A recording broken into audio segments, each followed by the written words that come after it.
जय श्री कृष्णा। राधे राधे। आज मैं दो सखियों के समर्पण और ईश्वर के प्रति प्रेम की चर्चा कर रही हूँ। दो सखियाँ खेल रही थीं। वे दोनों बालिका ही थीं, आपस में खेल रही थीं और उसी समय एक साधु उधर से गुजरे। उन्होंने अपने भगवान को एक पेड़ के नीचे रखकर भोग लगाया। वे दोनों कौतुकवश देखने लगी। साधु से पूछा कि बाबा यह क्या है? तो कहा कि ये कृष्ण भगवान हैं। तो दोनों कृष्ण भगवान के मनोहर रूप को देखती रहीं और बड़ी ही मुग्ध हो गईं। उन्होंने साधु से हठ किया कि मुझे भी कृष्ण भगवान की मूर्ति चाहिए। साधु महाराज ने पहले तो आनाकानी की, फिर उनका मन रखने के लिए झोले से दो पत्थर निकाला। एक जमींदार की कन्या को दिया और एक राजा की कन्या को दिया। दोनों अपने अपने घर चली गईं और दोनों बड़े ही भक्ति भाव से कृष्ण के मनोहारी रूप को याद कर भगवान की पूजा करती रहीं। समय के साथ जमींदार की लड़की की शादी हो गई। उसे अपने पिता से बहुत सारी संपत्ति मिली। वह अपने बड़े भाई के साथ रहने लगी और राजकाज में अपने भाई की सहायता लेने लगी। वह ईश्वर की बहुत बड़ी भक्त थी और बहुत ही दयालु थी।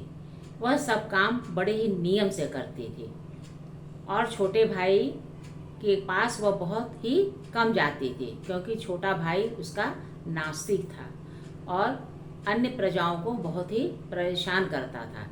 एक दिन छोटे भाई ने सोचा कि बहन का मन तो हर समय बड़े भाई में लगा रहता है, क्यों न उसे परेशान किया जाए।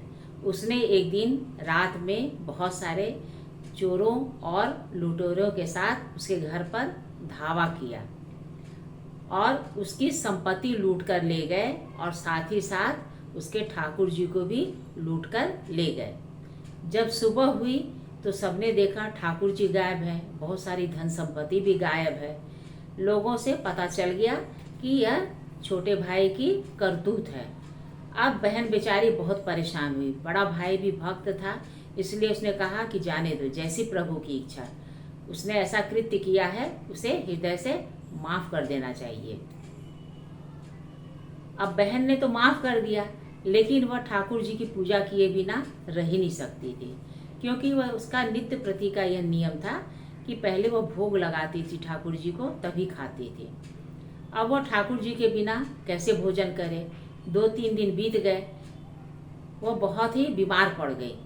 तो लोगों ने बहुत समझाया कि जाओ, तुम्हारी उस भाई से शत्रुता तो है नहीं, बड़े भाई से दुर्भावनावश छोटे भाई ने ऐसा किया है, तुम जाकर ठाकुर जी को मांग लाओ। बहुत समझाने बुझाने पर बहन तैयार हुई और वह छोटे भाई के घर गई। छोटे भाई की जब गांव पहुंची तो वह उस समय बैठक में बैठा हुआ था। उसने बड़े ही व्यंग से कहा, आओ आओ भगवान की भक्ता जी, देखो तुम्हारे घर में चोरी हो गई, भगवान तुम्हारी कुछ नहीं कर सके। उसने इन सब बातों को अनसुना कर दिया। बहन ने हाथ जोड़कर छोटे भाई से कहा कि कृपया मेरे ठाकुर जी को मुझे लौटा दीजिए, उनके बिना मैं अन्न जल ग्रहण नहीं कर सकती। तो छोटे भाई ने बड़े ही व्यंग से कहा, जाओ अंदर जाओ, वहाँ पे तुम्हारे भगवान जी होंगे, जाओ उन्हें उठाकर ले आओ। बैठक में बहुत सारे लोग बैठे थे। उसमें से एक ने व्यंग से कहा कि तुम भगवान को यहीं क्यों नहीं बुला लेते? आवाज लगाओ, देखो तुम्हारे ठाकुर जी शायद दौड़े चले आए। अब यह सुनकर बहन को बहुत ही गुस्सा आया, उसकी आंखें लाल हो गई। अब उसे लगा कि उसके प्राण निकल जाएंगे। फिर भी उसने कातर स्वर में आवाज लगाई, श्री कृष्णा कृपया आप दौड़े चले आइए, प्रभु आप अपनी भक्त पर दया करिए। कहते हैं कि उसी समय श्री कृष्ण की मूर्ति वहाँ पर उपस्थित हो गई और बहन को गले से लगा लिया। यह ईश्वर का प्रेम।